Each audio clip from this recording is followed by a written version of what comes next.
All right, it's the start of spooky season, and starting us off early is the Max... Okay, that's stupid.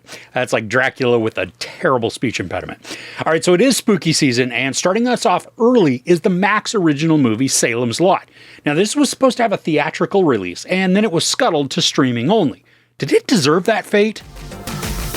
Author Ben Mears returns to his childhood home of Jerusalem's Lot in search of inspiration for his next book, only to discover his hometown is being preyed upon by a bloodthirsty vampire. Alright, so this remake stars Lewis Pullman, Alfre Woodard, Mackenzie Lee, one of my favorites, Bill Camp, Spencer Treat Clark, Pilu Ashbeck, and John Benjamin Hickey.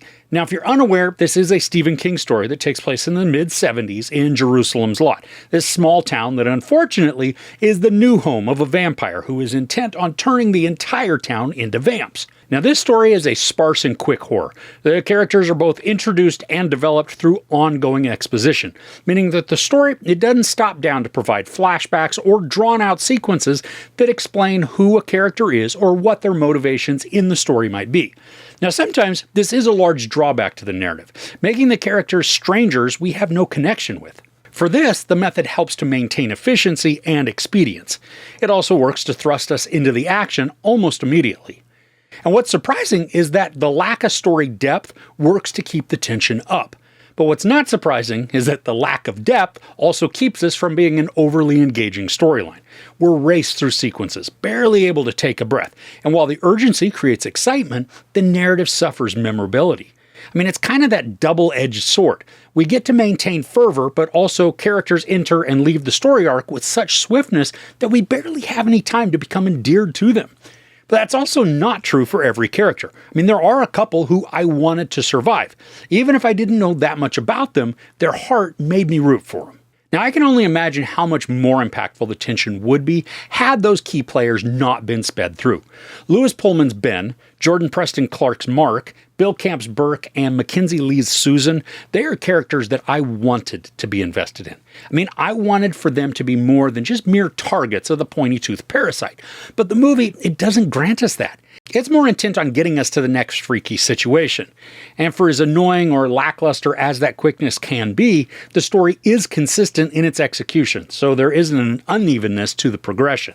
Now, despite the rushing, the movie still manages to create eerie atmosphere, allowing the visuals of the creatures to become threatening and haunting.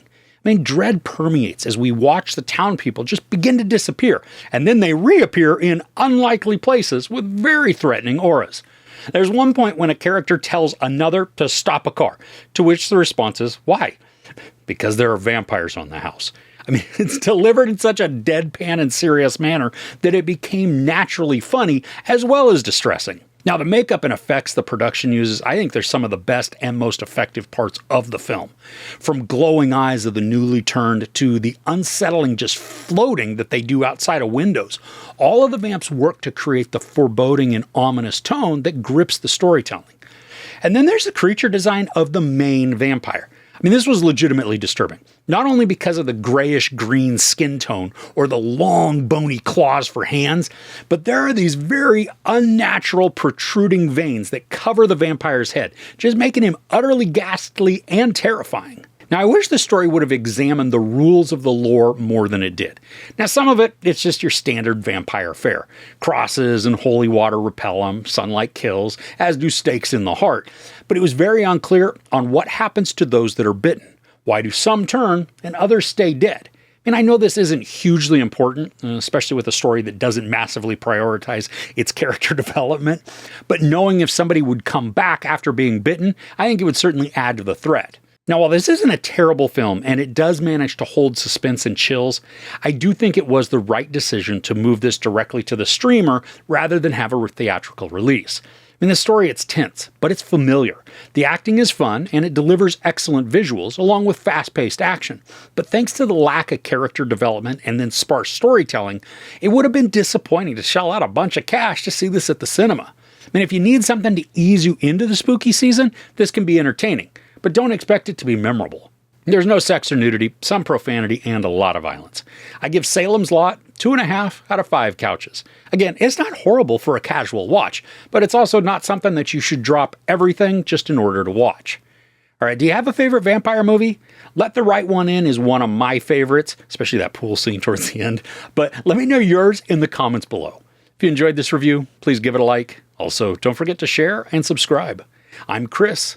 This is Movies and Munchies. Thanks for couching with me. Let's see if I can do this. I want to suck your blood. That's just stupid, isn't it?